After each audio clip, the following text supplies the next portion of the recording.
Reciban un cordial saludo autoridades universitarias, invitados especiales, docentes, profesionales de la construcción, estudiantes y público en general. Continuamos con el 27º día del ciclo de conferencias El conocimiento no se detiene, Dr. Roberto Aguiar Falconi, evento organizado por el Departamento de Investigación Científica de la Universidad de las Fuerzas Armadas ESPE en colaboración con el Grupo de Investigación CienciaLab. Solicitamos cordialmente la presencia del doctor Roberto Aguiar a este espacio, quien ofrecerá unas palabras. Muy buenas noches, ingeniero Brian Cagua. Muy buenas noches, doctor Juan Carlos Bielma. Es para mí un gran gusto presentar a un amigo que vino al Ecuador como investigador Prometeo, y en los años que estuvo en el Ecuador, en la ESPE concretamente, fue uno de los que más publicó de todos los Prometeos que estaban en el Ecuador. Y un hombre muy brillante, con una gran capacidad de trabajo. Aquí le pedí de favor que dicte una conferencia sobre el IDA. Él ha trabajado muchísimo en este tema de análisis dinámico incremental. Pues es un tema que nos va a servir muchísimo a nosotros también para las investigaciones y trabajos que estamos haciendo. Gracias, doctor Bielma, por haber aceptado la conferencia. Muchas gracias a todos. Gracias, doctor Aguiar, por sus palabras. Damos la bienvenida a nuestro conferencista, doctor Juan Carlos Bielma, quien disertará la conferencia magistral con el tema Análisis incremental dinámico para evaluar la vulnerabilidad sísmica. Me permito leer un resumen de su hoja de vida.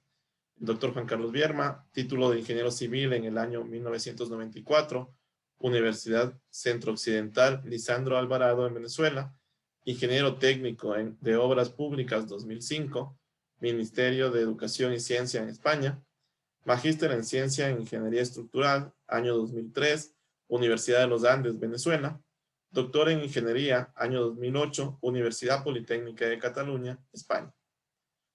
Actualmente es secretario académico de la Escuela de Ingeniería Civil, Pontificia Universidad Católica de Valparaíso, desde el año 2018. Profesor adjunto, Pontificia Universidad Católica de Valparaíso, en la Escuela de Ingeniería Civil, desde el año 2017. Entre las becas, podemos destacar ganador de la beca postdoctoral en el programa Prometeo Ecuador, enero 2014, estadía de investigación en la UPC España, octubre de 2012, ganador de la beca Erasmus Mundo, Unión Europea, para realizar la estadía de investigación en la Universidad de Granada, septiembre de 2010. Entre los premios, premio a la docencia distinguida, Pontificia Universidad Católica de Valparaíso 2019-2018, ganador del premio a la productividad académica en la investigación universitaria otorgado por el Consejo Nacional de Universidades a través del núcleo CDCHT en Venezuela. Él tiene un gran currículum. En esta ocasión hemos hecho un resumen de su hoja de vida. Es importante también recordar que las preguntas referentes al tema de exposición deberán ser colocadas en la pestaña del chat a fin de que estas puedan ser respondidas una vez terminada la intervención del doctor. Estimado doctor Juan Carlos Bielma, otorgamos la palabra para su conferencia. Muchas gracias, ingeniero Brian Cagua, y muchas gracias por su presentación. Muchas gracias al doctor Roberto Aguiar. Para mí siempre es un placer recibir sus invitaciones y acompañarlo en este tipo de actividades que siempre dejan mucho para la investigación de nuestras universidades y en especial para estrechar lazos de nuestras instituciones. Y para mí, en lo particular, en lo personal, siempre es un gran placer poder acudir de nuevo a la ESPE, esta vez de forma virtual, puesto que guardo un grato recuerdo de la universidad en la que estuve durante el año 2014, cuando fui Prometeo. Así que seguramente por aquí habrá más de una cara conocida. Los saludo a todos, les doy las buenas noches y espero que sea lo más grato posible para todos ustedes mi presentación, que comienzo entonces a compartir a partir de este momento. Bien, voy a hablar un poquito acerca de cuál es nuestra experiencia en la utilización del análisis incremental dinámico para poder evaluar la vulnerabilidad sísmica de las estructuras. El análisis incremental dinámico no lo podría yo explicar bien si no explico previamente o no los pongo en contexto previamente con un poco del análisis con empuje incremental en rango no lineal, mejor conocido como el análisis pushover. De esa forma nosotros vamos a ser capaces de comparar ambos análisis y ver de qué nos sirven y por qué nosotros tenemos que migrar un poco hacia el análisis incremental dinámico y cuáles son las ventajas que este nos va a ofrecer de cara a que nosotros podamos mejorar nuestras evaluaciones estructurales y el conocimiento de la respuesta de las estructuras, sobre todo cuando las sometemos a terremotos potentes, terremotos destructivos. Bien, cuando nosotros hablamos del análisis estructural, esto tiene que ir de la mano obligatoriamente con el desarrollo computacional. No podemos nosotros pretender hacer un análisis estructural si no nos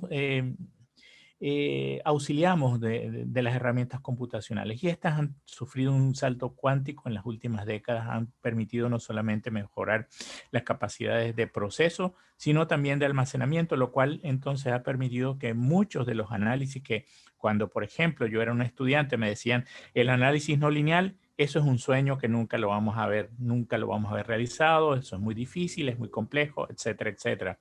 Actualmente ya en mis clases yo afortunadamente tengo, digamos, el placer de poder incorporarle a mis clases con mis estudiantes en la Pontificia Universidad Católica de Valparaíso ya algunos contenidos de análisis no lineal, lo cual entonces les abre a los estudiantes nuevos horizontes de trabajo, nuevos horizontes de aplicaciones. Especialmente en este momento, nosotros en Chile tenemos desde el año 2017 una prenorma, se denomina así porque todavía en este minuto no ha salido aprobada, no es de obligatorio cumplimiento, que es el Manual de HCINA para el diseño con base en desempeño. Este manual ya comienza entonces a introducir procesos de análisis no lineal para que se puedan entonces no solamente evaluar, sino también diseñar las estructuras.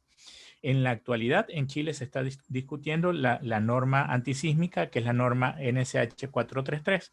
En esta nueva versión de la norma NSH 433 se va a incluir entonces toda la parte de este manual de HCINA, en el cual entonces se comienza a trabajar no solamente con el análisis de historia-tiempo, sino también con el análisis con empuje incremental. Bien.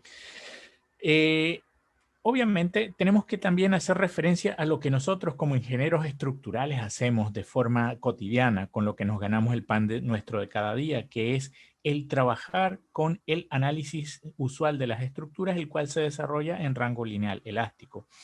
El rango lineal elástico obviamente va a persistir, todavía se va a mantener en el tiempo, se va a mantener dentro de nuestra agenda de trabajo, puesto que es el que se encuentra recogido prácticamente en todas las normas de diseño sismo resistente a nivel mundial. Solo que tenemos que tener en consideración que es un análisis que tiene una serie de limitaciones conceptuales que es bueno conocer, es bueno saber para que nosotros no vamos a esperar, no nos dispongamos a esperar cosas que este análisis no nos puede entregar. Obviamente, como les decía, es un análisis que va a seguir presente y en la cual entonces la imponderabilidad de la naturaleza de los terremotos queda reflejada a través de la utilización de espectros de diseño que se reducen mediante unos factores de reducción de respuesta que veremos más adelante. Nosotros podemos llegar a calibrar o inclusive validar dependiendo del tipo de análisis que apliquemos en nuestra vida cotidiana. Bien, del trabajo del Nashai y Sarno les traigo esta figura en la cual se resume los tipos actuales de análisis. Tenemos por un lado los métodos de análisis dinámicos y los métodos de análisis estáticos.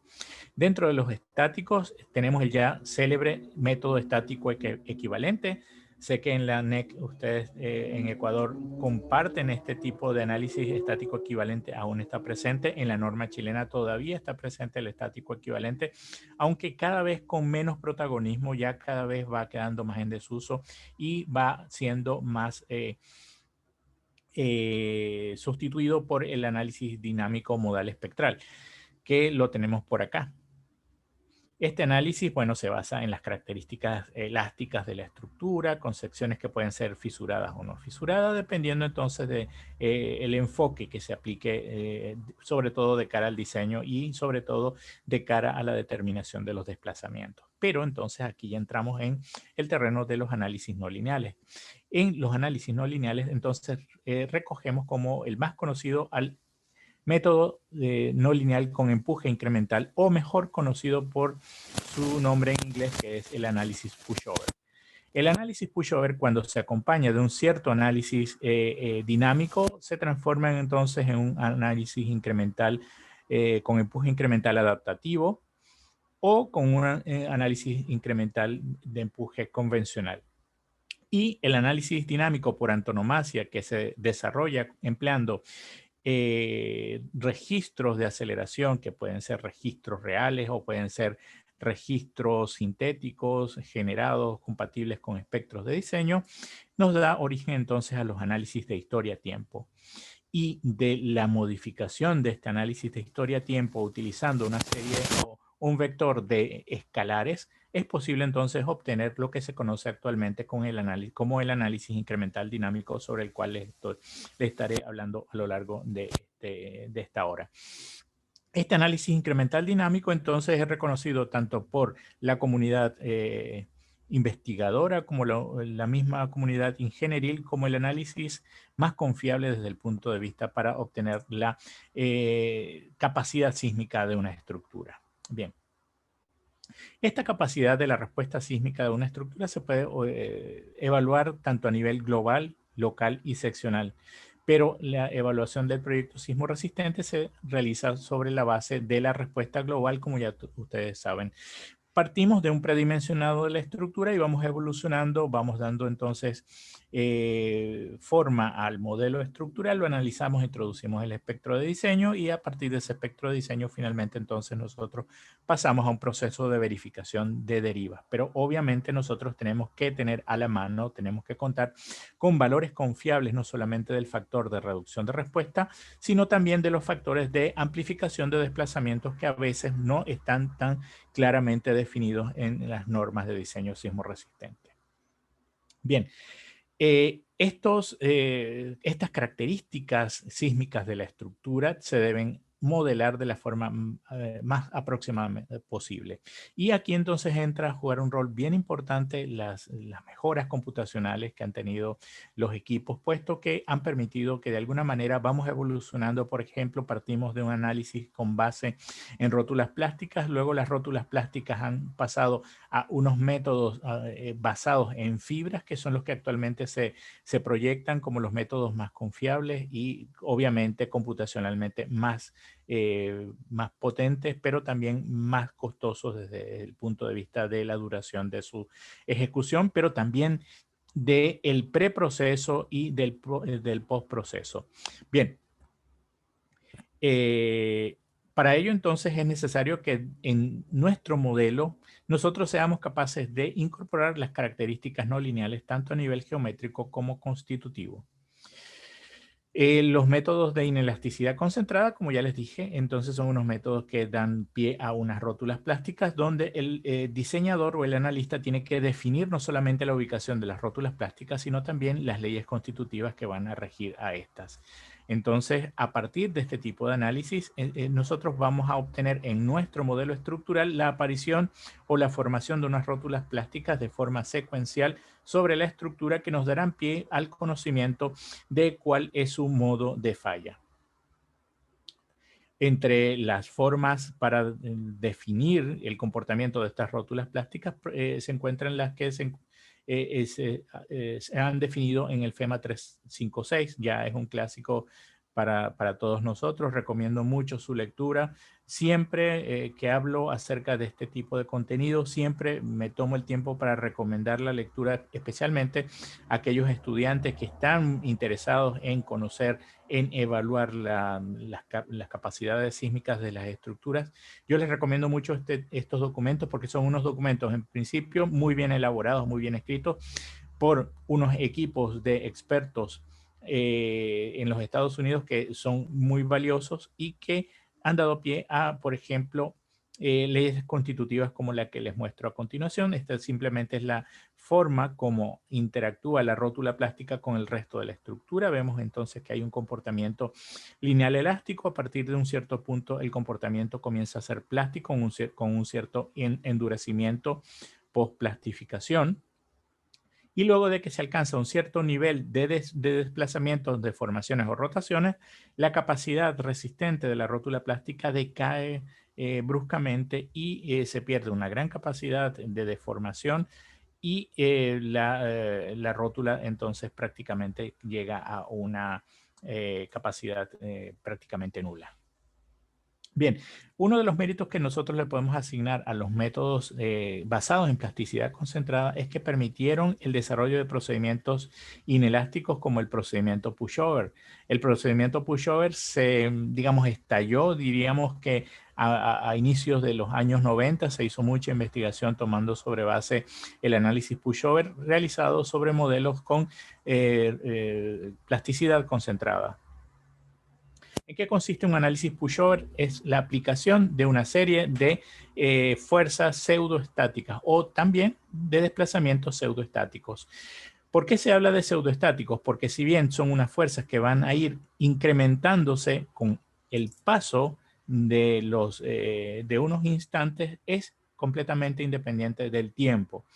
Aquí simplemente el analista o quien está procesando la información va a seleccionar el paso de interacción que desea que vaya a aplicarse al incremento de las cargas laterales o de los desplazamientos laterales aplicados a su modelo.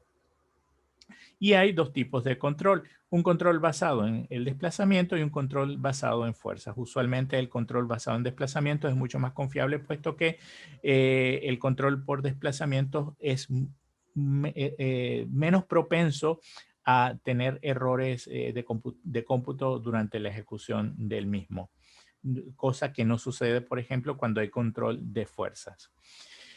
Bien, una vez definidas las fuerzas laterales que se aplican a la estructura ya modelada y discretizada de manera conveniente, por ejemplo, aquí les muestro un edificio que es un edificio de marcos o edificio aporticado que es de hormigón armado consistente en zonas especiales con confinamiento especial para obtener una respuesta dúctil de la estructura. Entonces esto ha requerido que se realice un discretizado especial. Observen entonces que se discretiza en la zona cercana a los nudos, generando entonces la posibilidad de monitorear lo que está pasando en las zonas cercanas a esos nudos. Una vez que se comienzan a aplicar estas fuerzas laterales crecientes, entonces nuestro edificio o nuestro marco en este caso comienza a deformarse, a desplazarse y se producen unas derivas, una deriva global y unas derivas de entrepiso características del edificio a partir de las cuales nosotros vamos a ser capaces incluso de ir monitoreando la evolución del daño. Bien. Como les decía, los métodos con base en control de desplazamiento son mucho más efectivos, puesto que se pueden llegar a producir puntos particulares en la respuesta de la estructura donde para un mismo desplazamiento, para una misma fuerza, se alcancen dos desplazamientos distintos. Entonces, para vencer este inconveniente computacionalmente, entonces es preferible el control de desplazamiento por encima del control de fuerzas. Bien, ¿y cuál es el entregable que nosotros obtenemos cuando aplicamos el análisis pushover? Es simplemente una gráfica de esfuerzo cortante basal contra desplazamiento de algún nodo de interés de la estructura. No necesariamente tiene que ser un nodo ubicado en la cubierta o en el techo de nuestra estructura, pero lo usual es que se escoja a este último. Entonces, del monitoreo que se va realizando de la evolución del esfuerzo cortante basal, que lo vamos a poner aquí en el eje de las ordenadas, contra el desplazamiento lateral que va a alcanzar el edificio, en este caso el desplazamiento del nivel de techo, obtenemos esta curva que les muestro aquí en color marrón, que se denomina curva de capacidad o curva pushover. Esta curva pushover, como ustedes pueden ver, es muy usual que se presente también normalizada. ¿Cómo se normaliza una curva pushover? Se suele normalizar teniendo los desplazamientos laterales del nivel de techo divididos entre la altura total. Aquí entonces yo me voy a tomar la licencia de hacer el comentario de que este desplazamiento normalizado, el doctor Aguiar lo denomina deriva global de forma muy acertada. Yo he copiado de él esta denominación y a partir de mis trabajos del año, si mal no recuerdo, 2009, comencé entonces a denominarlos no desplazamientos normalizados, sino desplazamientos de la deriva global. Y también los coeficientes de cortante basal, que consisten en dividir el corte basal alcanzado en todas, como sumatoria de reacciones en todas las de los nodos empotrados de la estructura, divididos entre un cierto peso sísmico consistente en el 100% del peso por carga muerta más el 25% de la carga variable aplicada a la estructura. Observen que la curva de capacidad pues tiene una forma que no es necesariamente muy reconocible y que para trabajar con esta resulta bastante conveniente poder aplicar un método de idealización. Aquí ustedes tienen entonces esta forma polinómica que tenemos, poligonal, perdón, que tenemos aquí de color rojo y que consiste entonces en la curva de capacidad o la forma de capacidad idealizada que se obtiene al aplicar el método de Park. Observen que en este caso el método de Park lo que postula es que se ubique cerca del 75% de la capacidad máxima de la curva para obtener este punto de intersección secante que marca entonces una rigidez secante de la estructura a partir de la cual entonces se va a obtener un balance de la energía disipada a través de las dos curvas. Como ustedes pueden ver, aquí tenemos una parte en exceso y aquí tendríamos una parte en defecto que deberían balancearse una con la otra. Podemos aplicar ciertos análisis a partir de los resultados de esta curva, como por ejemplo el análisis que surge de obtener el coeficiente sísmico con el cual nosotros hemos realizado el diseño y a través de la división del coeficiente máximo de cortante que tenemos aquí en la parte superior entre ese coeficiente sísmico de diseño, nosotros podemos obtener la reserva de resistencia de nuestro edificio o la sobreresistencia global de la estructura. Y también de la comparación del desplazamiento último, el desplazamiento que se obtiene en el punto de máximo cortante de la estructura partido por el desplazamiento de plastificación, es posible entonces obtener la ductilidad de desplazamiento de nuestra estructura, que son dos valores entonces muy característicos de la misma y que nos indican cuál es la capacidad que tiene esta estructura frente a los terremotos. Muy bien, ustedes aquí en este punto se deben estar imaginando, pues sí, muy bien, me estás hablando de capacidad, pero por ningún lado veo el terremoto.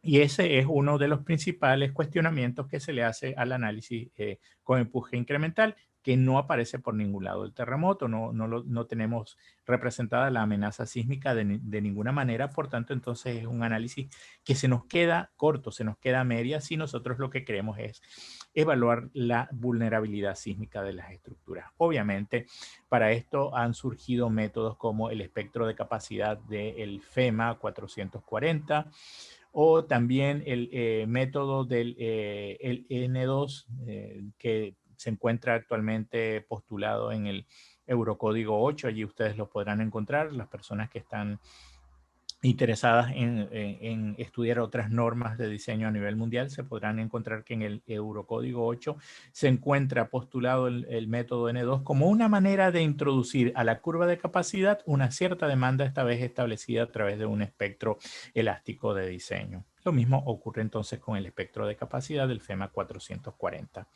Bien. También es posible realizar, obviamente, el análisis pushover, esta vez mediante unos patrones modales de desplazamiento, los cuales entonces podemos combinar, como ya les había mencionado anteriormente, con el análisis dinámico. Y cuando se realiza el análisis modal, se obtiene entonces una actualización de la estructura cuando ya ha comenzado esta a sufrir daños, ha comenzado esta a plastificarse, y combinando entonces el análisis pushover convencional con este análisis modal, es posible entonces obtener lo que se denomina el análisis incremental adaptativo o con empuje incremental adaptativo, que es una variante que ustedes pueden ver. Aquí tengo una comparativa de unos análisis con empuje incremental convencional, línea continua, y adaptativo, línea segmentada. Observen que prácticamente da unos resultados bastante parecidos cuando sobre todo estamos en presencia de estructuras que tienen irregularidad tanto en planta como en elevación. Ojo, no así con las estructuras irregulares, las cuales dan unos resultados bastante más disímiles.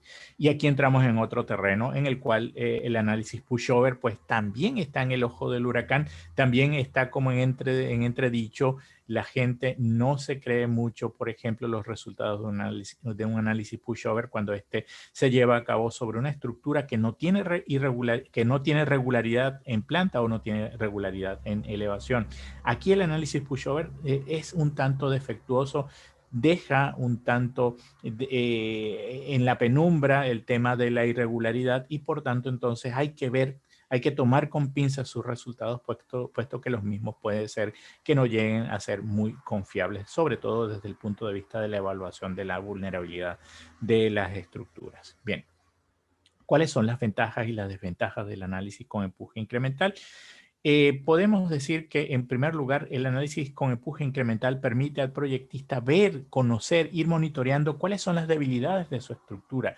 Supongamos que estamos proyectando una estructura nueva y queremos estar seguros de que esa estructura nueva no tiene puntos débiles, o inclusive si tenemos la presencia de una columna corta o tenemos la presencia de un piso blando, nosotros podemos ser capaces de anticiparnos a un comportamiento anómalo, atípico de esos componentes estructurales si realizamos el análisis con empuje incremental sin tanto problema, sin tanto costo computacional, sin tanto tiempo dedicado, digamos, a ese tipo de análisis. Obviamente también es posible que nosotros podamos monitorear la evolución de los esfuerzos internos, especialmente cuando los elementos estructurales comienzan a fallar y se comienza a producir lo que se conoce como la redistribución de los momentos a el resto de los elementos vecinos de una estructura que no han fallado en ese paso de carga. Los datos que se obtienen de un análisis con empuje incremental, no lineal, son valores más realistas de los esfuerzos en los elementos frágiles, cosa que no se puede capturar cuando hacemos el análisis elástico convencional. La estimación de las deformaciones totales en zonas críticas que también van a permitir que nosotros procedamos a reforzar o procedamos a darle un poco más de ductilidad a través de un mejor confinamiento a diversos elementos estructurales que resulten defectuosos. Conocer el efecto de la fractura o plastificación de un elemento sobre la estructura completa. Supongamos que tenemos una estructura de acero y esa estructura de acero tenía una columna que estaba funcionando de forma frágil y se produce entonces el fallo de esa columna. Cuando esa columna entonces deja de funcionar dentro del sistema estructural, podemos ver cómo las cargas que ya no puede soportar esa columna se transmiten al resto de sus elementos y ver cómo esas sobrecargas impuestas por el fallo de la columna pues producen el fallo o producen las alteraciones de los esfuerzos internos en los elementos vecinos. Y sobre todo resalta aquellos elementos que requieren de una ductilidad elevada. Ahí nosotros podemos ver a través de las deformaciones que se obtienen del análisis con empuje incremental, cuáles son aquellos elementos que se van a deformar más y que por tanto requerirán mayor confinamiento. Deja en evidencia posibles irregularidades, sobre todo cuando nosotros estamos hablando de irregularidades de tipo de elevación. Especialmente, ¿cuáles son las irregularidades que surgen cuando hacemos el análisis con empuje incremental? Son las irregularidades de los pisos blandos. Usualmente, cuando tenemos una estructura que tiene un piso que está en desventaja con el resto de los pisos, cuando hablamos de desventaja nos referimos a que dispone de una menor rigidez o de una menor resistencia lateral que el resto de sus pisos, pues ese piso va a producir un fallo que va a condicionar el fallo de la estructura y que al anticiparlo nosotros podemos mejorar la capacidad de los elementos resistentes de ese piso. Y algo no menor, que es la posibilidad actualmente de modelar la presencia de la mampostería que usualmente es completamente dejada de lado cuando se realiza el análisis convencional de las estructuras. Cuando hacemos este tipo de análisis convencional de estructuras, usualmente tomamos en consideración la presencia de la mampostería solamente como elementos que aportan una masa o aportan un peso, no más allá. Ahora con el análisis no lineal con empuje incremental, nosotros vamos a ser capaces de incluir la presencia de la mampostería como elementos que me están aportando una rigidez lateral no muy alta. Son unos elementos que debemos saber que son elementos frágiles que se van a dañar bajo una serie de desplazamientos muy chicos, muy bajos, pero que me van a alterar indudablemente el comportamiento dinámico de la estructura, puesto que me han alterado previamente la rigidez de la estructura y además me representan un cierto aporte de resistencia lateral nada despreciable, especialmente cuando estamos hablando de estructuras que están sometidas a sismos de baja intensidad. Esos sismos de baja intensidad usualmente no llevan la estructura bajo grandes demandas de ductilidad, por tanto, entonces allí sí que es bien importante que nosotros tomemos en consideración que la mampostería no se va a dañar y que va a seguir adelante aportándonos rigidez y resistencia lateral. Bien. ¿De qué depende entonces la precisión y validez de los resultados que nosotros vamos a obtener de un análisis no lineal con empuje incremental? Primero, de las asunciones y enfoques empleados en el modelado. Ya les he dicho de que existen distintos tipos de modelado. El modelado sobre la base de rótulas plásticas, el modelado sobre modelos de fibras, los modelos de respuesta aplicado, o esto es, los modelos constitutivos de la respuesta de los materiales. Obviamente, aquí nosotros tenemos que distinguir que si estamos haciendo un análisis con empuje incremental, nos bastan relaciones que no tienen necesariamente lazos de histéresis, pero si ahora yo lo que quiero es dar un paso más allá e ir al análisis de historia-tiempo, o el análisis dinámico, que implica el análisis incremental dinámico, entonces aquí sí que tengo que incluir leyes constitutivas de tipo histerético. Y finalmente, el patrón de cargas o de desplazamientos utilizados. Es ya es ya un clásico de que se emplee para el análisis con empuje incremental un patrón de desplazamientos o un patrón de fuerzas laterales equivalente al primer modo de vibración, el cual entonces nos sirve de base siempre como comparativa. Aunque, por ejemplo, en el análisis con empuje incremental adaptativo se asume otro tipo de patrón de cargas. En ese caso se parte de un patrón de cargas uniforme y este patrón de cargas se va actualizando a medida que la estructura se va dañando y se van modificando sus características dinámicas a través del vector modal. Veamos entonces algunos resultados de análisis no lineal con empuje incremental, producto de algunas investigaciones recientes. Aquí les pongo entonces a continuación los resultados obtenidos de nuestra investigación allí en la ESPE bajo el programa Prometeo, en el cual entonces analizamos una serie de arquetipos índices más o menos representativos de las tipologías estructurales en acero observadas en Ecuador. En las cuales entonces se trabajó sobre la base de distintas longitudes de vano, distintos materiales, distintas alturas de edificios, así como ustedes pueden ver a continuación. Partimos entonces de las descripciones de daños contenidas en el documento del FEMA de 1992, que definían de forma bastante precisa 7 estados de daño, 7 estados límite de daño, que van desde un estado sin daños a la destrucción completa de los elementos estructurales, sobre la base entonces de una serie de rangos de valores de las derivas de entrepiso. Entonces, no pierdan de vista las derivas de entrepiso, puesto que son nuestros elementos de trabajo, van a ser las herramientas o van a ser el parámetro de medición de daño preferido para estudiar la vulnerabilidad de las estructuras. Fíjense entonces que a medida que se van produciendo incrementos en las derivas, en los rangos de las derivas, pues se van a tener unos estados límites pues mucho más avanzados. En el caso aquí les pongo un ejemplo de un análisis con empuje incremental de uno de los arquetipos que nosotros analizamos allí en Ecuador.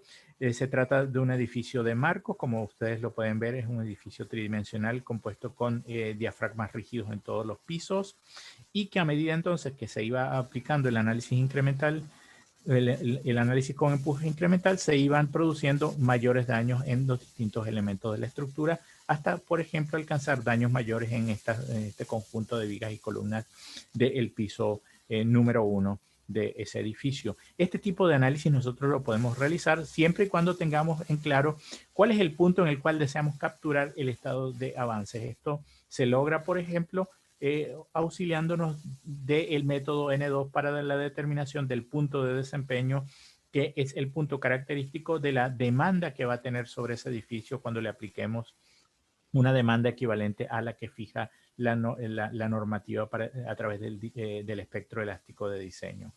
Aquí tenemos, por ejemplo, una serie de figuras que nos muestran cómo va evolucionando el daño en los elementos estructurales. Aquí tenía una leyenda, no sé qué me pasó, donde partimos de una estructura que está completamente indemne, no le ha sucedido nada. A medida que empezamos a darle desplazamientos laterales, observen que cambian de color estos elementos cercanos a los nudos, se está produciendo la plastificación. Estos colores más claros lo que me indican a mí es que esos elementos o esas secciones de acero han comenzado a fluir, ya han comenzado a plastificar no solamente en los extremos de las vigas, sino también en los extremos inferiores de las columnas, hasta que finalmente entonces se alcanza un mecanismo cinemáticamente inestable, o sea, ya mi pórtico, mi marco, no puede seguir soportando más las cargas laterales, no soporta su peso propio y nuestro marco se va a derrumbar.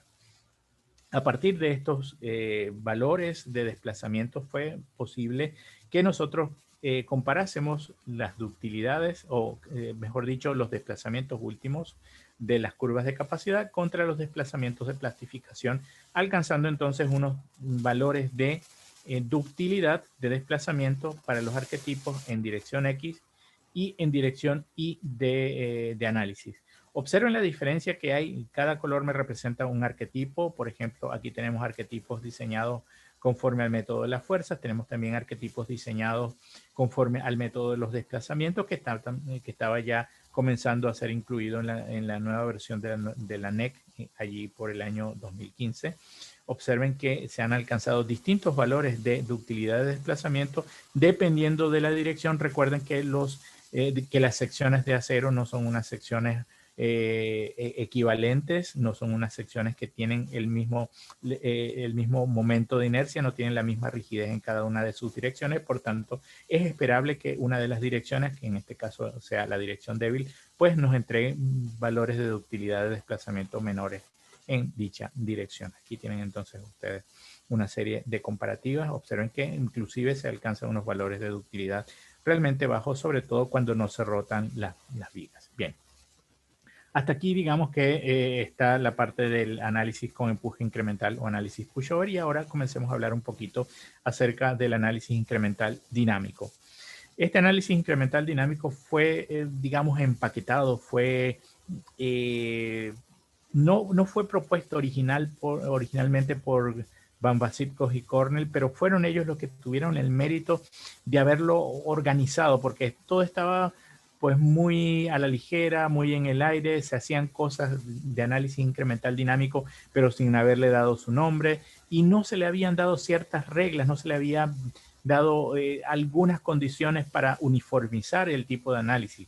Entonces, el mérito que tuvieron Van Vasitskos y Cornell por allá en el año 2002 fue la de definir el tipo de análisis. Es un método de análisis paramétrico que permite estimar de manera más precisa el desempeño de una estructura frente a acciones sísmicas. Entonces aquí, ahora ya nosotros podemos tener un poco más de tranquilidad, puesto que las acciones sísmicas sí que se van a definir de forma directa utilizando acelerogramas o registros de aceleración real, o también registros o acelerogramas obtenidos a través de simulaciones numéricas, tales como son los acelerogramas sintéticos. ¿Cuáles son los objetivos que estos investigadores perseguían al utilizar el análisis incremental dinámico? Primero, tener una comprensión completa del rango de respuesta o de demandas que pueden tener los elementos de una estructura para un rango de niveles potenciales de un registro sísmico específico.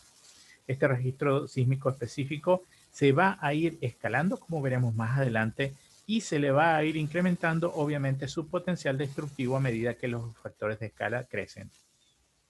Segundo objetivo, tener una mejor comprensión de las implicaciones estructurales de un movimiento de suelo más raro o más severo.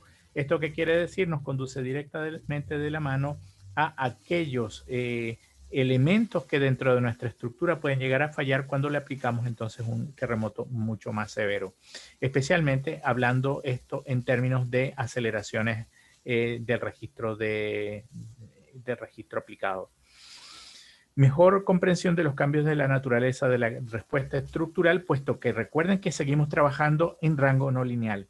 a medida que la intensidad del movimiento del suelo aumenta. Por ejemplo, cambian los patrones de deformación máxima cuando se producen las plastificaciones en ciertos elementos y cambios especialmente en la degradación de las fuerzas y sus magnitudes.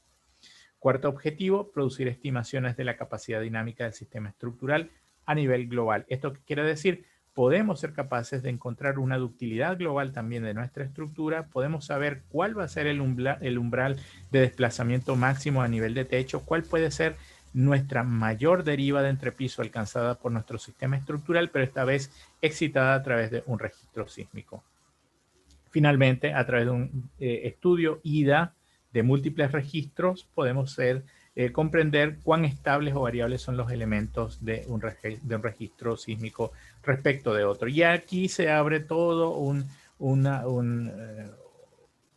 filón de discusiones acerca de la compatibilidad de los terremotos. De hecho, existe un documento bien interesante, el cual nosotros aplicamos en la investigación allí en la ESPE, que es el FEMA P695. Es un documento bastante completo que no solamente tiene dentro de sus contenidos un excelente documento para consulta de profesionales. No solamente aquí estamos hablando de gente que se dedica a la investigación, sino también profesionales que se dedican al diseño estructural, al análisis de estructuras. Y también el FEMA P695 tiene una serie de registros de los Estados Unidos que se recomiendan para utilizar en el análisis IDA, puesto que son unos registros compatibles entre sí. Bien, veamos entonces cómo se aplica el análisis incremental dinámico de forma estándar. Aquí entonces me voy a ceñir específicamente a lo dicho por Bambasikos y Cornell. Esto que ustedes verán a continuación está extraído del paper original publicado por estos autores en el año 2002. Por tanto, entonces es lo que se denomina a partir de este momento como IDA, análisis IDA estándar, porque han surgido con el tiempo algunos tipos de análisis en los cuales se han modificado un poco los procedimientos, se han introducido mejoras, se han introducido cambios, pero nosotros, si rigurosamente nos queremos ceñir a la ortodoxia del procedimiento, tenemos siempre que recurrir a este documento de Bambasikos y Cornell publicado en el año 2002. Bien, el primer paso para un análisis IDA es el de seleccionar un registro de aceleraciones que sea interesante para nosotros. Si, por ejemplo, nos encontramos en el Ecuador, nosotros tendríamos que seleccionar sismos compatibles con las fuentes sismogénicas que se encuentran allí en Ecuador. Especialmente si estamos trabajando en la costa, pues seleccionaríamos sismos que se han producido en zonas de subducción, como por ejemplo sismos que se han producido en Chile, en Perú, en ciertas partes de México, en ciertas partes de Estados Unidos, Cascadia, por ejemplo, sismos japoneses que hayan sido destructivos, para que entonces podamos encontrar una cierta compatibilidad entre los terremotos y la demanda que nosotros queremos aplicar a nuestra zona de estudio. Este registro no se encuentra modificado, o sea, nosotros lo vamos a utilizar tal cual. Obviamente, cuando decimos que no se encuentra modificado, no queremos decir que no lo hayamos primeramente procesado. Recuerden que los registros de aceleración nos vienen desde las bases de datos sin corregir. Tenemos entonces que aplicarle una corrección de línea base, tenemos que aplicarles un filtrado para eliminarles el ruido ambiental, y muchas veces los registros son sumamente largos y por tanto entonces se puede volver muy costoso el análisis computacional, especialmente cuando realizamos análisis IDA.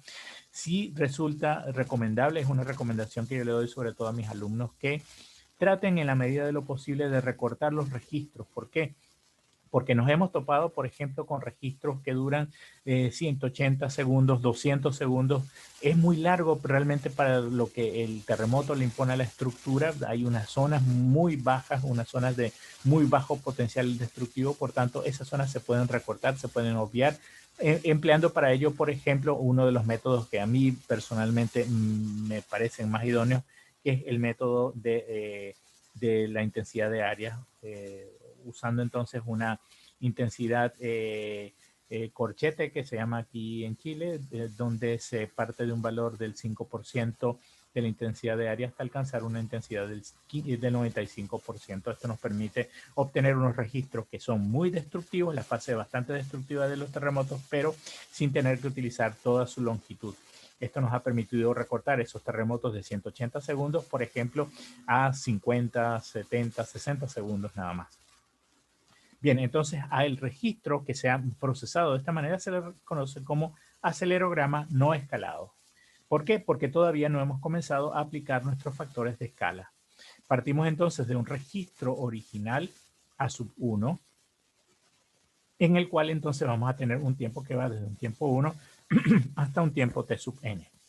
Entonces, a este registro que lo vamos a tener expresado como un vector, aquí estamos utilizando entonces la notación compacta de ese registro que lo vamos a tener definido como un vector, nosotros vamos a comenzar a escalarlo.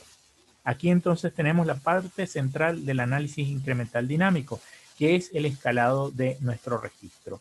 Y bien sabemos que existen muchas maneras de escalar un registro, son unos escalados que se realizan para las amplitudes, pero también hay otros escalados que ingresan nuevas frecuencias naturales con la finalidad de hacer los registros compatibles con los espectros. Este último escalado, donde se alteran las frecuencias, no es el que Van Basikos y Cornell han decretado en su procedimiento. Ellos solamente van a proceder a un escalado lineal, a un escalado unívoco hacia las ordenadas de los registros de aceleración. ¿Cómo se realiza esto? Se realiza simplemente mediante un factor de escala lambda que se va a aplicar al vector de aceleraciones. Y lambda es entonces un escalar que tiene valores positivos, o sea, valores que se encuentran entre 0 y más infinito. O sea, yo puedo comenzar con valores muy chicos de lambda, 0,1, 0,2, 0,3, que obviamente me van a producir unos valores de ordenadas de aceleración mucho más bajos que del registro no escalado, hasta unos valores de 4, 5, 6, 20, lo cual me va obviamente a llevar a unos estados de daño bastante avanzados. ¿Cómo se aplica entonces este escalado? Se puede aplicar directamente sobre las ordenadas del registro de aceleraciones, sea este registro de aceleraciones un registro real o un acelerograma sintético, por ejemplo, o actuando directamente sobre el espectro de amplitudes de Fourier, escalando las amplitudes por este valor de escalado lambda y dejando intacto los ángulos de fase. Esto es bien importante. No se altera en absoluto los ángulos de fase, por tanto, no se están ingresando ni ángulos de fase nuevos ni se están alterando los que originalmente tenía el registro de aceleraciones. Obviamente también esto trae como consecuencias una serie de críticas al procedimiento estándar de Van Basikos y Cornell, porque algunos terremotos donde no coinciden esos ángulos de fase, recuerden que los ángulos de fase provienen de las frecuencias que nosotros tenemos dentro del registro de aceleraciones, descompuesta obviamente cuando lo llevamos a un estudio de amplitudes de Fourier. Obviamente podemos tener un registro de aceleraciones que no tenga frecuencias cercanas a la frecuencia predominante de nuestro edificio. Por tanto, ese registro de aceleraciones puede pasar completamente desapercibido para el edificio, no generando o no produciendo alteraciones o daños significativos. Y aquí entonces Van Basikos y Cornell comienzan a definir los tipos de factores de aceleración. Podemos tener entonces factores de escalado. Si el factor de escalado es igual a 1, obviamente entonces estamos utilizando el acelerograma original. Si utilizamos factores de escalado menores a 1, entonces se está escalando las ordenadas de los acelerogramas hacia abajo. O sea, se está aplicando un acelerograma más tenue del original. O si estos factores de escalado son mayores que 1, entonces se están escalando las ordenadas del acelerograma hacia arriba. Este escalado directo, si bien es muy sencillo de aplicar, simplemente nosotros tomamos una hoja de Excel, una hoja de cálculo, montamos nuestro acelerograma original y vamos comenzando a aplicar entonces progresivamente nuestros factores de escala. Pues es muy sencillo de obtener, no hay un proceso computacional complejo como implicaría, por ejemplo, el adaptar un acelerograma a un espectro de respuesta o hacer un emparejamiento con respecto al espectro de respuesta o de diseño que nos imponga la norma. Es mucho más sencillo desde un punto de vista computacional, pero como les dije, no me entrega un significado en general, puesto que no representa el potencial destructivo total que puede tener un acelerograma. Entonces es una parte cuestionable que tiene, digamos, el análisis IDA convencional o estándar. Bien, luego los autores comienzan a definir una serie de parámetros de respuesta de la estructura, comenzando con la medida de intensidad. La medida de intensidad es un parámetro muy importante de la estructura, puesto que me va a indicar cuál es el potencial o la grandeza o la medida que tiene la acción sísmica que nosotros estamos introduciendo sobre la estructura. Y se define entonces a esta medida de intensidad como un valor escalar que alcanza valores entre 0 y más infinitos, o sea, definido positivo. Una medida de intensidad es una función que va a depender directamente del acelerograma escogido para realizar el análisis IDA, así como ustedes pueden apreciar en esta ecuación que les muestro a continuación, donde este acelerograma es el acelerograma escalado. Por eso fíjense que es una función del factor de escala lambda utilizado para el análisis, que ustedes saben que se hace variar. La intensidad de un registro se define entonces a partir de la magnitud de momento o de la intensidad del sismo que lo originó. Pero ¿cuál es el problema que tenemos con la magnitud de momento o de la intensidad? Por ejemplo, la intensidad de Mercalli modificada, que ambas medidas de cuán grande es un terremoto, una medida es instrumental, la otra medida ya ustedes saben que es subjetiva, la intensidad de Mercalli, no son escalables. Por tanto, sobre ese vector de intensidades o de magnitudes de momento, yo no puedo aplicar directamente los factores de escala que estoy aplicando en el análisis. Por tanto, es necesario asumir otras medidas de intensidad como medidas mucho más representativas. Por ejemplo, los autores recomiendan utilizar la aceleración máxima del terreno o peak ground acceleration que se alcanza para el registro sísmico, utilizar la velocidad máxima del terreno, utilizar la aceleración espectral, pero no una aceleración espectral cualquiera, sino la aceleración espectral obtenida para la estructura respondiendo al primer modo de vibración o al modo fundamental de la estructura en cada una de las direcciones para un espectro de respuesta o espectro de diseño obtenido para un 5% de la fracción del amortiguamiento crítico. Observen entonces que esta es una característica bastante particular, bastante acotada y que es la preferida por los autores Bambasikos y Cornell y que también ha sido la preferida a lo largo de muchos trabajos de investigación, como vamos a ver más adelante.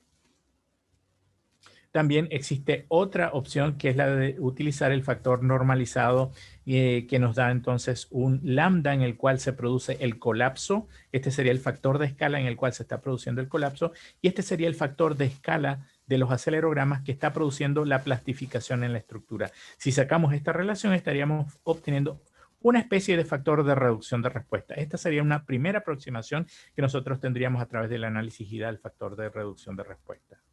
La siguiente definición es la medida de daño, cómo nosotros vamos a representar el daño, cómo nosotros vamos a cuantificar el daño que se produce al interior de una estructura.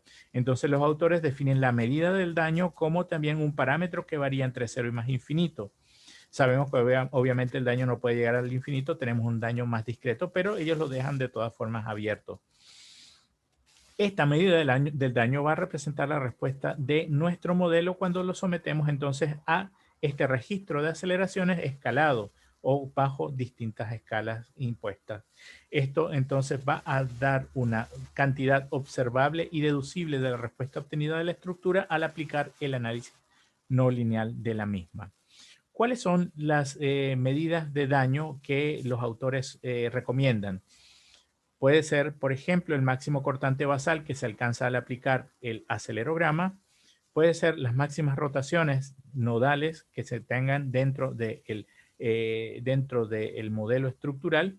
La máxima ductilidad de piso que se alcance en los distintos pisos de nuestro modelo. Puede ser basada en índices de daño. Por ejemplo, el índice de Park-Yang o Mehani. La máxima deriva global, recordando entonces la definición de la deriva global como el desplazamiento que ocurre en el nivel de cubierta o nivel de techo partido por la altura total del edificio que estamos analizando, o la máxima deriva de entrepiso. Entre este grupo de 6 parámetros o medidas de daño que se presentan en una estructura, los autores han preferido el último, la máxima deriva de entrepiso, puesto que existe mucha literatura al respecto que da cuenta de cuáles son los daños o cuáles son los estados límites que se alcanza cuando se obtiene una deriva de entrepiso específica. Entonces, esto es lo que les digo en esta diapositiva. Y los autores, de forma final, entonces recomiendan que se emplee a lo menos 2 medidas de daño para poder de forma objetiva cuantificar los daños dentro de una estructura. ¿Cuáles serían las recomendables? Yo me atrevería con las dos últimas, la deriva global y la deriva de entrepiso, para tener esto como un daño a nivel ya macro de la estructura y esto a nivel ya más localizado de los pisos que pueden llegar a fallar, por ejemplo, bajo un mecanismo de planta baja débil. Bien, ¿y para qué nos sirven estas medidas? Nos sirven específicamente para controlar el diseño con base en prestaciones que, como ya les he mencionado, por ejemplo, en el caso de Chile, ya se está aplicando diseño con base en prestaciones como medida alternativa al diseño usual de las estructuras. O sea, ya se puede hacer este tipo de diseño sobre la base de los resultados del análisis no lineal. Obviamente no cualquier análisis no lineal. En este caso, la norma chilena o esta prenorma chilena plantea una serie de acelerogramas destructivos de la zona de subducción que sean compatibles con, por ejemplo, el espectro de desplazamiento, de diseño en desplazamientos. Bien. Se pasa ahora a definir el análisis incremental dinámico de un solo registro como aquel que se produce solamente utilizando un registro de aceleraciones específicos, seleccionado sobre un set de factores de escala. Estos resultados encuentran la respuesta de la estructura en rango elástico, luego la pasan a rango inelástico hasta que la estructura alcanza el colapso. Nosotros no podemos detener el análisis incremental dinámico hasta que no obtengamos una evidencia de que la estructura ha agotado toda su capacidad y se encuentra ya en un estado de colapso. Finalmente, entonces, la curva IDA es un ploteo de los resultados que me entregan los valores de las medidas de daño contra las medidas de intensidad. Entonces, una curva IDA me va a representar el gráfico en el cual yo pongo en el eje de las abscisas las variables de daño. Yo ahí voy a colocar las medidas de daño, mientras que en el eje de las ordenadas voy a ir colocando las medidas de intensidad que yo haya seleccionado. Para ilustrarles entonces un proceso completo, aquí les traigo las figuras del artículo de Bambasitko y Cornell, en el cual han aplicado análisis de historia-tiempo a una estructura de 20 pisos, así como ustedes pueden ver acá. Esa estructura de 20 pisos se ha ido analizando y se han obtenido los máximos desplazamientos de piso alcanzados para cada uno de los factores de escala. Fíjense que aquí tenemos un factor de escala que produce una aceleración espectral de un 1% de la aceleración de la gravedad. Fíjense que estamos hablando de un valor de escala realmente muy bajito, un 1% de la aceleración de la gravedad.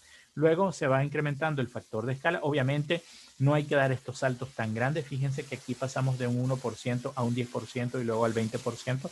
Lo recomendable es tener valores intermedios para ir monitoreando qué está pasando y no dar unos saltos tan bruscos que nos eviten o no nos permitan capturar alguna anomalía que se pueda producir en la estructura. Pero obviamente para ilustrar, digamos, este caso, solamente se van a mostrar este de 1%, un 10% y un 20%. Bien, aquí en este caso se busca es la deriva de entrepiso que se alcanza, la máxima deriva de entrepiso que se alcanza en la estructura, independientemente en el piso donde ocurra.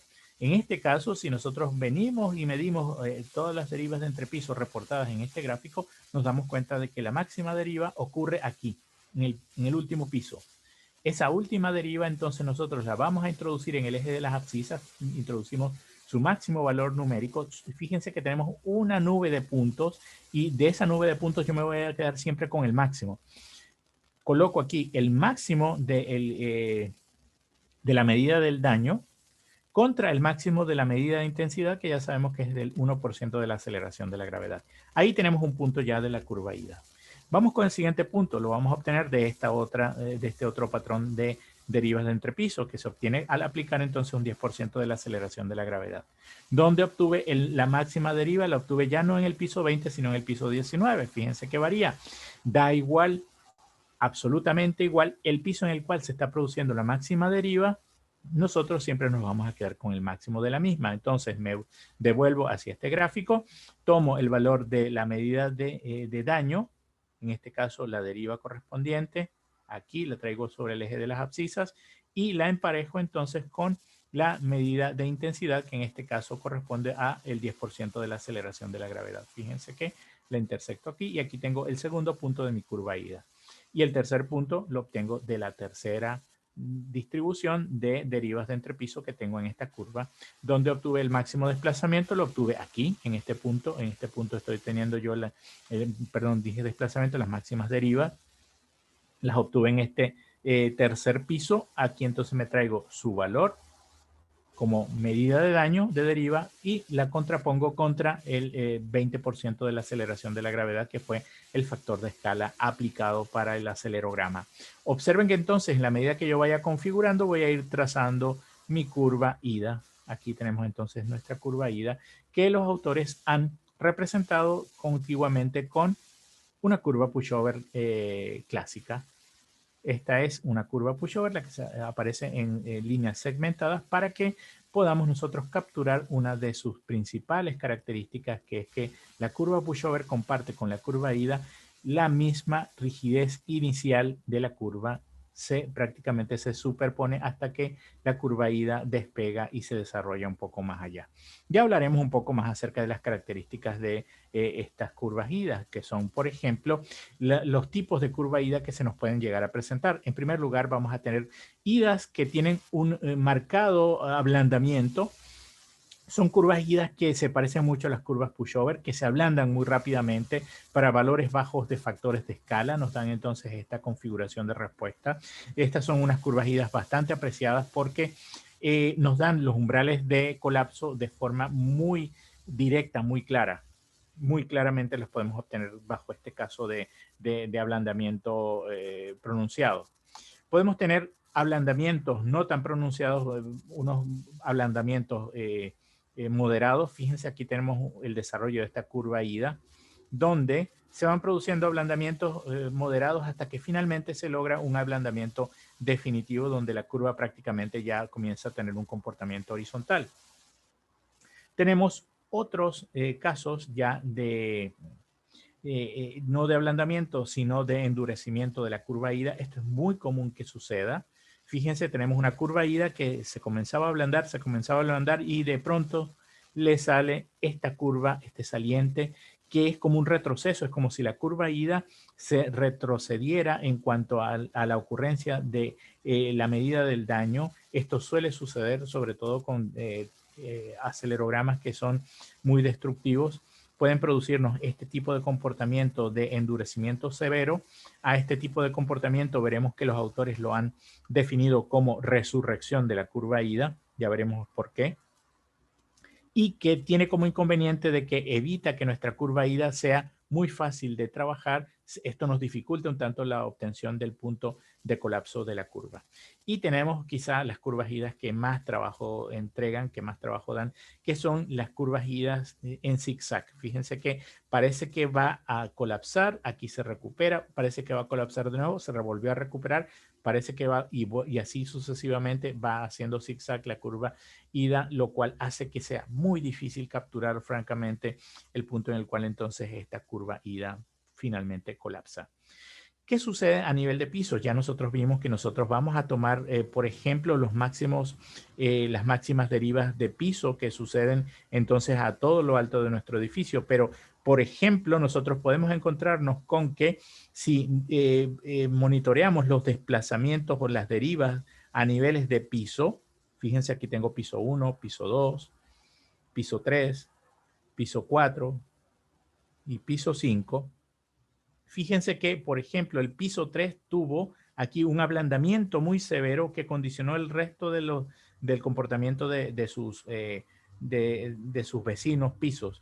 ¿Esto qué quiere decir? Que nuestro piso 3, está mostrando un claro comportamiento de piso blando. Por tanto, este es un piso seguramente muy vulnerable, un piso que tenía unas secciones más reducidas, especialmente de columnas, que entonces finalmente condujo a sus pares a un colapso global sin que, por ejemplo, fíjense ustedes, el piso 1 tuviese un gran desplazamiento. ¿Okay?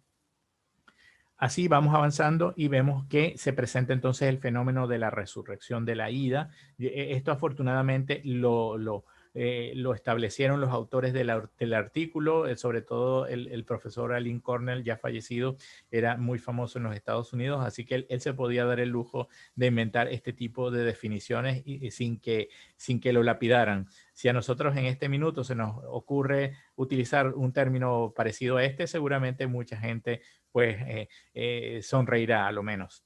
Bien, ¿por qué se produce la resurrección? Fíjense que tenemos, por ejemplo, aquí la aplicación de un terremoto fuerte, como fue el terremoto de Loma Prieta, el cual se aplicó entonces a un modelo estructural y se obtuvo su evolución para distintos factores de escala. Por ejemplo, aquí tenemos un factor de escala que hace que la aceleración espectral máxima sea de 2,2 G. Observen los desplazamientos que se producen o las ductilidades, en este caso fueron las que se estaban midiendo. Se obtuvieron una serie de ductilidades para este valor de escala y la máxima ductilidad entonces se graficó. Es una ductilidad ligeramente superior a 3, observenlo acá, es ligeramente superior a 3, pues produjo este punto. ¿Para qué valor de intensidad o qué medida de intensidad? Una medida de intensidad de 2,2 que más o menos está por acá. Al siguiente incremento del factor de escala, observen que se utilizó un factor de escala de 2,8 G. Aquí tenemos ese valor, el cual produjo entonces esta curva de ductilidades y al capturar la máxima ductilidad, observen que apenas esa máxima ductilidad supera el valor de 2. Observen que incluso es una ductilidad que está del lado negativo, en este caso del desplacigrama. Observen que esa ductilidad es menor que la ductilidad que obtuvimos por este factor de escala que era inferior. Eso hace que entonces se produzcan estos retrocesos tan extraños que los autores entonces se dieron por denominar resurrecciones.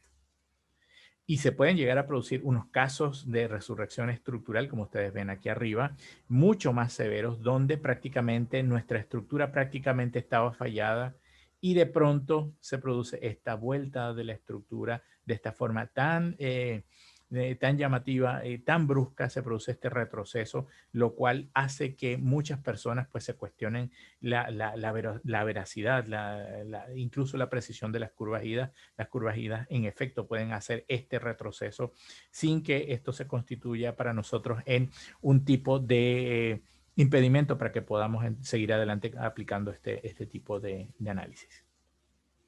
Obviamente lo que más nos interesa de un análisis IDA es que podamos monitorear cómo se van produciendo los estados límites de daño. Para ello entonces es necesario que nosotros nos fijemos en dos tipos o dos enfoques. Un enfoque basado en la medida del daño, o sea que nosotros, por ejemplo, fijemos la ocurrencia de un estado límite específico a partir de la ocurrencia de una deriva de entrepiso específica. Nosotros podemos entonces entrar a nuestra curva IDA y simplemente definir cuándo se produce, por ejemplo, el colapso sobre la base de una deriva máxima de entrepiso que se pueda producir en ese edificio. Por ejemplo, aquí tengo una deriva de entrepiso de cerca del 0,7, estaríamos hablando del 0,8.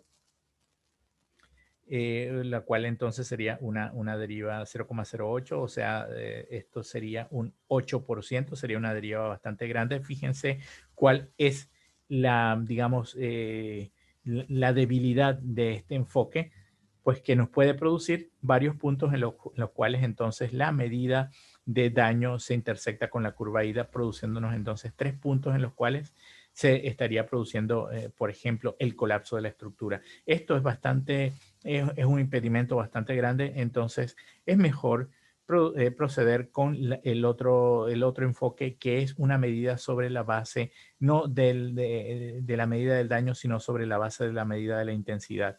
¿Y cuál es el criterio que recomiendan los autores?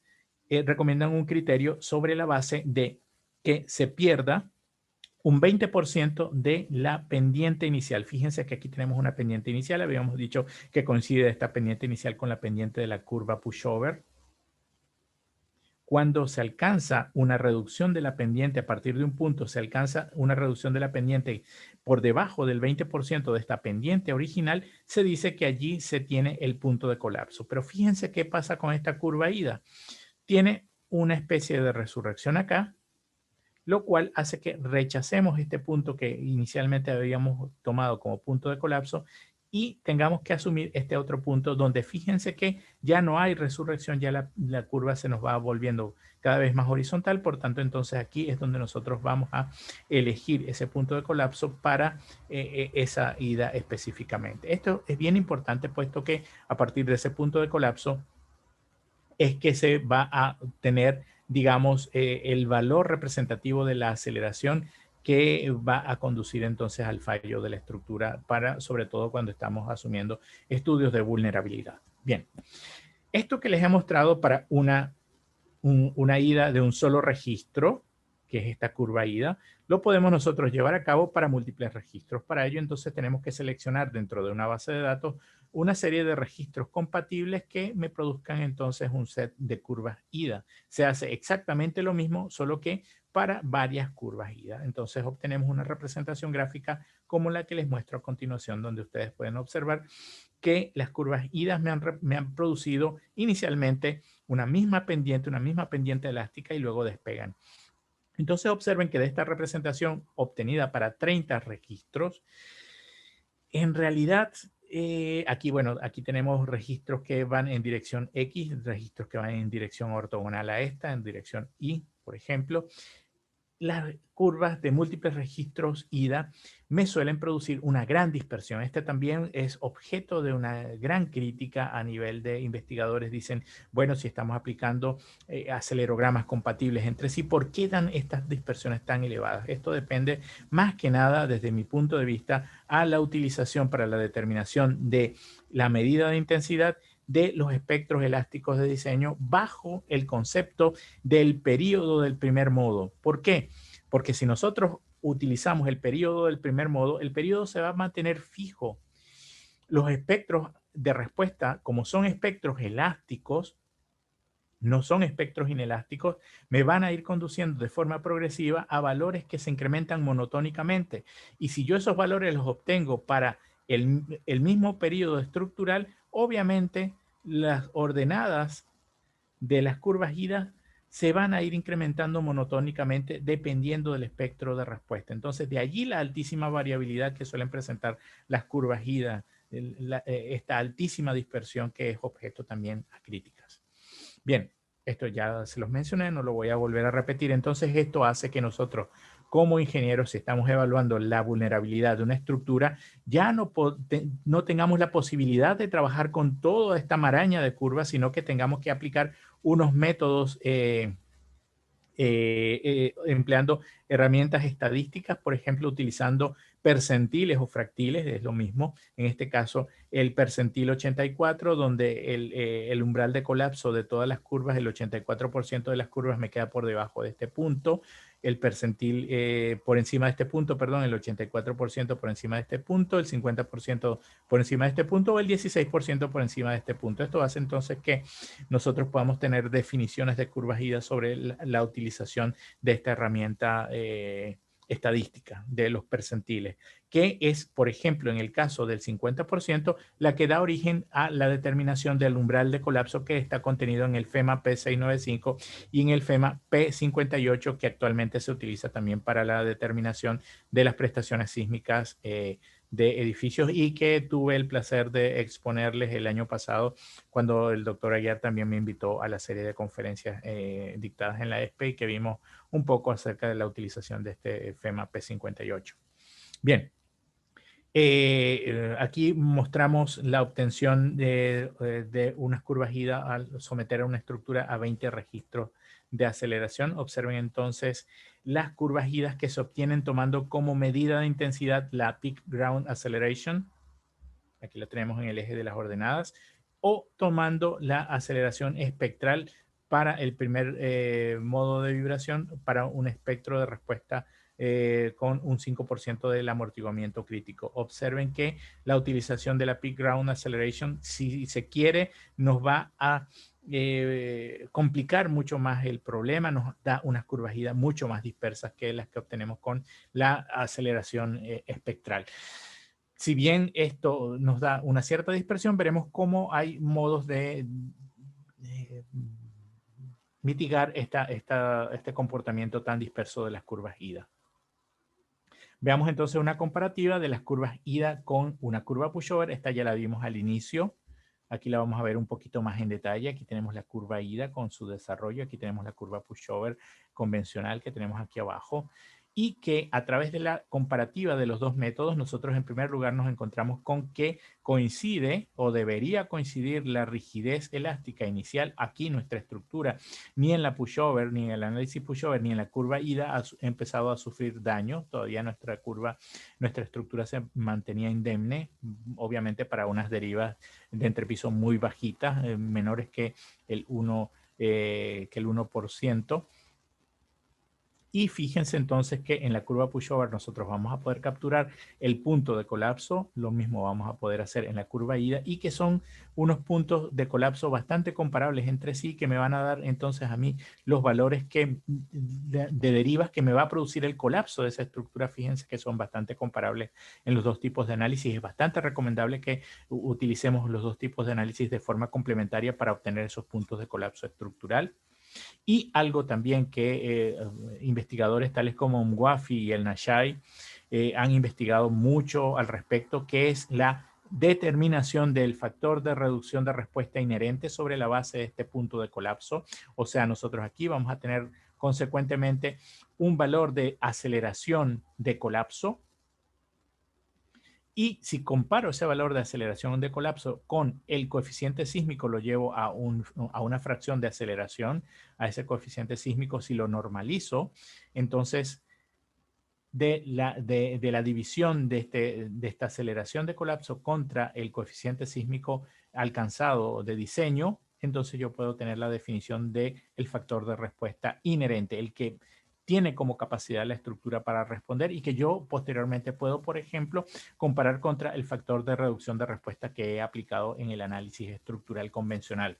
Si el factor de reducción de respuesta inherente fuera menor que el factor de reducción de respuesta aplicado en el diseño, entonces estaríamos mal, estaríamos en aprietos, estaríamos en conflicto, puesto que tendríamos que revisar completamente nuestro diseño, puesto que nuestra estructura estaría desarrollando un factor de reducción de respuesta menor el que debería.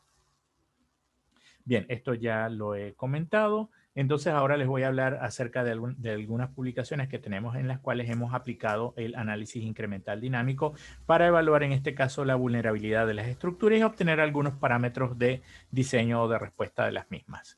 Bien, en el año 2010 produjimos este artículo con los profesores Barbat y Oller de la Universidad Politécnica de Cataluña, en donde analizamos una serie de edificaciones que se proyectaron conforme a la norma española NSE 2002. Entre ellas tenemos en primer lugar una configuración estructural sobre la base de, seguramente algunos de ustedes las habrán oído mencionar, es una configuración estructural bastante frágil que se consigue a través de la utilización de columnas o pilares, como los llaman en España, y losas o... olvidé el nombre que le dan en España. Bueno, losas de hormigón armado sin vigas. Este es un tipo tipo de losa tipo waffle. Son como los waffles que a veces solemos comer en los desayunos, pues este tipo de losa da una configuración sísmica muy frágil, como veremos también a continuación. Tenemos también otra tipología estructural ya de marcos, pero que se ha producido con marcos utilizando las vigas planas, que se llaman en España, o vigas de banda, que se llaman allí en Ecuador, que son vigas en esta posición horizontal, que como ustedes saben nos dan una muy mala resistencia, una muy mala rigidez, y ya vamos a verlo también reflejado en los resultados. Y tenemos también unos marcos desarrollados sobre la base de la norma española utilizando vigas derechas y también utilizando la normativa europea utilizando vigas derechas. La utilización entonces de una serie de registros, esta serie de registros no son registros, son acelerogramas sintéticos. Utilizamos 10 acelerogramas sintéticos compatibles con el espectro de la norma española, que tiene esta forma. Se utilizaron entonces esos registros para producir las curvas GIDA. Aquí tenemos las curvas GIDA para, por ejemplo, el edificio de columnas y de losas, el de vigas de banda, el de vigas profundas, diseñadas conforme la norma española, conforme la norma europea, dieron estas curvas GIDA. Observen las curvas de capacidad o curvas pushover que tenemos aquí en líneas negras. Eran unas curvas mucho más frágiles, con menos ductilidad, y sobre la base de esas curvas nosotros pudimos obtener entonces los desplazamientos de colapso. Observen los desplazamientos de colapso para los edificios frágiles, eran un tanto más cortos, 2,88 en comparación, por ejemplo, con 4,20. Estos son derivas globales. Observen que estamos por encima de 4 para los edificios de vigas normales. Y pudimos calcular los factores de reducción inherente. En Europa se le llama Q al factor de comportamiento, lo que es para nosotros en América el factor de reducción de respuesta R. Lo calculamos, entonces observen que llegamos a factores de reducción de respuesta para vigas normales de hasta cercanos a 15, en comparación con el de vigas planas y el de losa solamente, donde son unos valores en torno a 4. Muy bajos en comparación con los anteriores. Otro estudio de investigación, en este caso lo que hicimos en nuestra estancia como Prometeos allí en la ESPE, que tuve la oportunidad de trabajar con el profesor Manuel Antonio Cando de allí de la ESPE. Trabajamos entonces sobre la evaluación del factor de comportamiento de la norma ecuatoriana de la construcción para edificaciones aporticadas. Son las mismas edificaciones o los mismos arquetipos que ya les había mostrado para ilustrar un poco el análisis pushover. Utilizamos esta serie de terremotos con distintas componentes, dándole prioridad a terremotos de zonas subductivas, terremotos de Chile, el terremoto de Ecuador. También utilizamos algunos terremotos anteriores de Perú que ocurrieron en los años 70 y los años 80. Y aquí tenemos entonces una comparativa del espectro elástico de diseño de la norma ecuatoriana de la construcción en color negro. Y tenemos aquí toda la serie de registros empleados en el estudio. Aquí tenemos cada una de estas líneas grises, entonces me representa el espectro de respuesta de cada uno de ellos. Y en línea roja tenemos el espectro medio obtenido de toda esa serie de espectros de respuesta. Con respecto al análisis IDA obtenido, nosotros tuvimos la posibilidad entonces de encontrar la razón de margen de colapso ajustada y la razón de margen de colapso aceptable. La ajustada está en color verde manzana, la aceptable en color borgoña. Nos indican prácticamente los factores de seguridad que tienen las estructuras si se diseñan conforme a las versiones, a la versión de la NEC, tanto en diseño basado en fuerzas como por diseño basado en desplazamientos. Observen que son unos factores bastante aceptables, bastante seguros, entregaría ese diseño. Y por aquí tenemos los factores de reducción inherentes de respuesta calculados para las curvas GIDA. Observen que tan solo un arquetipo, un conjunto de arquetipos de 2, 4 y 6 pisos nos dieron valores por debajo del valor del factor de reducción de respuesta aplicado según la NEC, en este caso para unos arquetipos que fueron diseñados conforme a fuerzas, no conforme a desplazamiento. El diseño por desplazamiento es un tanto más racional, es un tanto más seguro, es un tanto más del lado del lado conservador, por tanto entrega siempre unos valores de factores de reducción inherentes más altos. Observen que tan solo se trató de 3 arquetipos, los cuales tampoco quedaron tan mal parados, pero sí que era menester revisar. Les muestro entonces ya para cerrar mi charla, este otro artículo ya más recientemente publicado, nos lo publicaron en el 2020 y donde nosotros asumimos el estudio de cómo bajar esa dispersión de las curvas GIDA. Para ello entonces nos centramos en un edificio de Italia, esto lo produjimos con una profesora de la Universidad de Cagliari de Italia. Este es un edificio típico del sur de Italia, un edificio en el cual la parte inferior estaba destinada al comercio local y la parte superior era destinada a departamentos. Estos edificios databan de los años 70 y fueron construidos con las versiones antiguas de la norma sísmica italiana.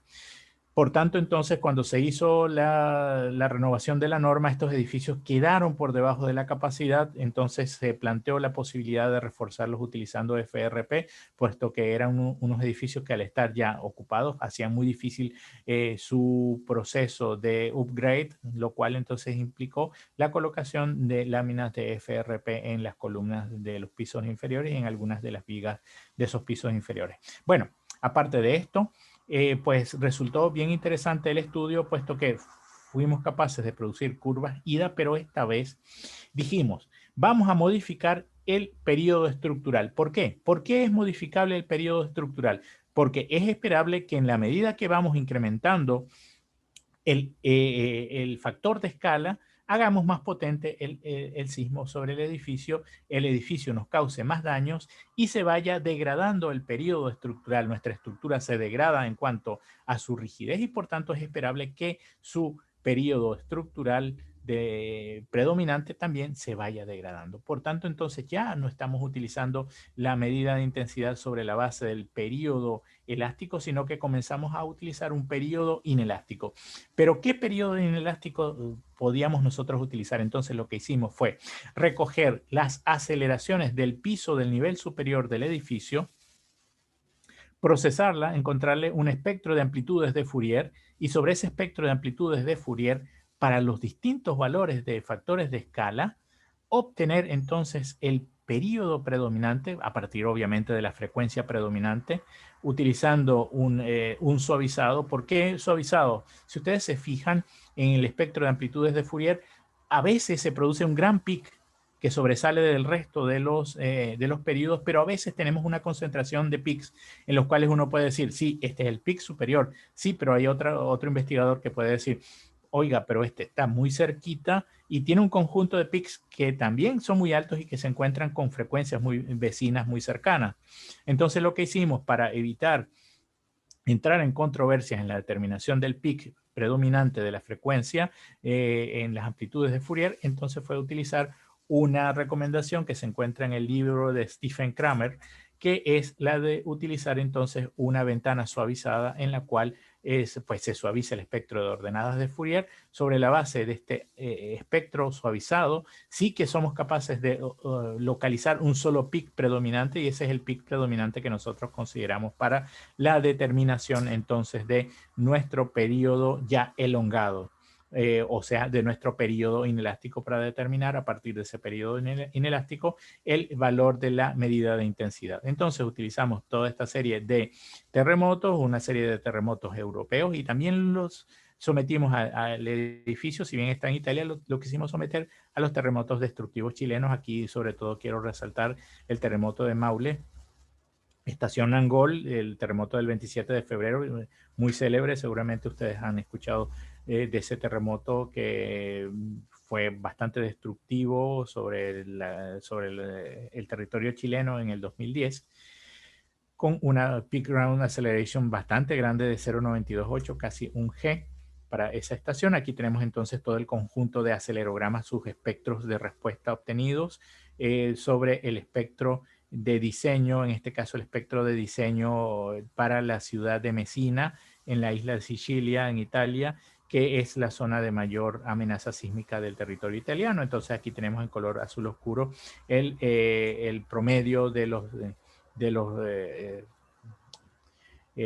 espectros de respuesta. Y aquí tenemos la evolución de los periodos. Esto es bien interesante. Fíjense que los periodos nosotros los graficamos aquí en el eje de las ordenadas, la evolución de los periodos contra los valores de la peak ground acceleration correspondiente a cada uno de los registros aplicados. Fíjense que los periodos van evolucionando, los comparamos con algunos periodos, por ejemplo, el periodo elástico. Fíjense que para valores bajos de la peak ground acceleration prácticamente tenemos el punto de partida del periodo elástico y que luego cada uno de los registros va evolucionando y que hay unos factores de comparación, por ejemplo, el trabajo de Di Sarno y Amiri y el trabajo de Cadas y coautores nos dan estas dos líneas de límites de periodos, los cuales fíjense que los periodos inelásticos realmente las llegan a superar, se vuelven unos periodos inelásticos que prácticamente duplican al periodo elástico y obviamente esto incide en las curvas IDA. Aquí les estoy mostrando entonces los resultados de las curvas IDA. Fíjense la gran dispersión que tienen esas curvas IDA tanto para la dirección X como de la dirección Y del edificio. Y fíjense las curvas IDA que nosotros obtuvimos entonces con la simple utilización de ese periodo inelástico. Aquí estaríamos nosotros utilizando el periodo inelástico y fíjense que ahora nuestras curvas IDA son menos dispersas, ya no están con esas ordenadas tan elevadas y sobre todo, fíjense aquí nosotros pusimos la comparativa de la dispersión. Fíjense que aquí tenemos el coeficiente de variación de, por ejemplo, la medida de la deriva en la cual se producía el colapso. Fíjense, la medida de dispersión, en este caso en dirección X, es prácticamente la mitad de la medida de la dispersión para la ida convencional, tanto en dirección X como en dirección Y. En dirección Y es prácticamente la cuarta parte de la medida de la dispersión. Y aquí tenemos, por ejemplo, el caso del umbral de colapso, la aceleración que produce el colapso. Fíjense que el coeficiente de variación utilizando el IDA convencional es casi de 1 y la logramos reducir hasta cerca de 0,32 utilizando el periodo elástico, el periodo inelástico, perdón. Observen que los valores son bastante interesantes, por tanto entonces se puede lograr mejorar la curva IDA si se emplea el periodo inelástico en lugar del periodo elástico. Digamos que esta es, digamos, la reflexión final que les dejo de cara a la utilización de las curvas IDA. Muchas gracias por su amable atención, muchas gracias por su paciencia y de nuevo gracias por haberme invitado a esta serie de conferencias. Si hay alguna pregunta, creo que Brian me dijo que se podían tratar un par de ellas. Muchas gracias, estimado doctor Juan Carlos Bielma, por su excelente intervención. A continuación tendremos las preguntas. Una pregunta es, para realizar un análisis incremental dinámico, ¿se puede también utilizar la variación de rigidez de las curvas de IDA? Sí, justamente, Williams. Buenas noches, ¿cómo estás? Muchas gracias por la pregunta. Justamente a esto le apunto con lo último que veíamos. Efectivamente, sí que conviene trabajar con la variación de la rigidez de las curvas IDA, pero a través del periodo elongado. No utilicemos el periodo elástico porque esto nos va a producir unas curvas IDA que son monótonamente crecientes, lo cual las hace muy dispersas. Si nosotros entonces racionalizamos un poquito el periodo y vemos que mayores factores de escala nos producen más daño en la estructura y por ende nos producen alteraciones en la rigidez de las mismas, eso lo podemos nosotros contabilizar justamente a través de los periodos elongados o de los periodos inelásticos. Muy amable por la respuesta, doctor. A usted. Tenemos una segunda y última pregunta. ¿Existen estudios que consideran valores de sobreresistencia en función del periodo y con valores superiores a los normativos? ¿Se debería tener normas con valores de sobreresistencia y ductilidad en función del periodo?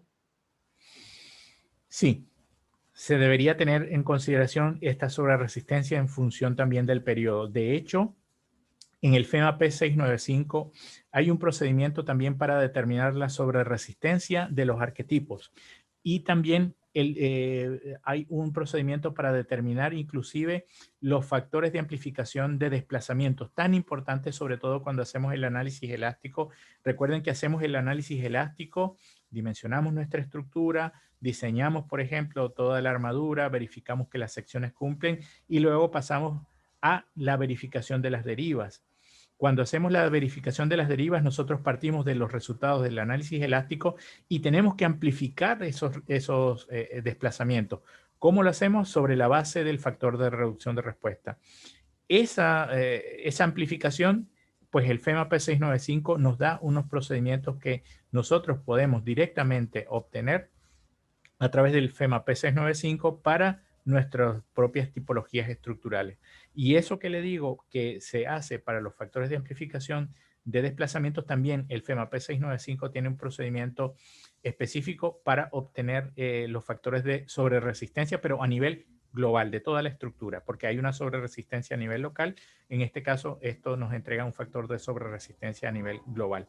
Existe una monografía de ingeniería sísmica que publicamos en CIMNE en Barcelona, en el cual están todos los resultados de estos factores de amplificación de sobreresistencia, que se lo puedo compartir a través de Brian, se lo puedo enviar para que Brian entonces lo socialice con todos los compañeros que han acudido hoy a la charla. Muchas gracias, estimado doctor. Con mucho gusto. Nosotros podemos socializar ese documento que creo yo que va a ser muy útil para las personas que están siguiendo estas charlas. Reiteramos nuestro profundo agradecimiento para el doctor Juan Carlos Bielma y de parte de todos quienes organizamos este evento, le auguramos los mejores éxitos a lo largo de su vida personal y de su vida profesional. De esta manera, culminamos nuestro 27º día de conferencias. Agradecemos a todos por su presencia y participación en este evento. Muchas gracias nuevamente, estimado doctor Juan Carlos Bielma. Tal vez algún comentario final de su parte. No, simplemente un gran recuerdo a todos mis amigos de la ESPE. Estamos en pandemia, estamos limitados en nuestro accionar, pero con el favor de Dios pronto nos volveremos a ver, pronto seguiremos compartiendo estas tan asombrosas conferencias a las cuales nos invita el doctor Aguiar, de las cuales aprendemos tanto. Hemos tenido la oportunidad de estar en varias de ellas y siempre el aprendizaje es grande. Esperemos que ya pronto las podamos hacer de nuevo presenciales, sobre todo en el proyecto UNESCO en el cual estamos participando con el doctor Aguiar, podamos hacer nuestras conferencias de los edificios ubicados en ladera. Empezaríamos quizá en Chile y luego continuaríamos en Ecuador, así que Dios mediante nos veríamos el año que viene. Antes de terminar, quiero agradecerle por la magnífica conferencia que nos ha dictado. Es la 27ª conferencia que dictamos en los lunes y realmente nos está ayudando muchísimo a elevar nuestro nivel ingenieril. En esta conferencia, como ya he dicho en otras oportunidades, no solamente asisten gente de Ecuador, asisten gente de varias partes de Iberoamérica. Muchísimas gracias por haber aceptado la invitación, una magnífica conferencia y gracias por la monografía que nos va a enviar y suerte en la vida futura. Muchas gracias a todos ustedes y de aquí les mando un fuerte abrazo a todos. Que estén todos muy bien y me despido hasta la próxima oportunidad. Queremos recordar también nuestra invitación para las siguientes conferencias, todos los lunes a las 19 horas. Tengan una buena noche. Hasta luego. Chao. Buenas noches.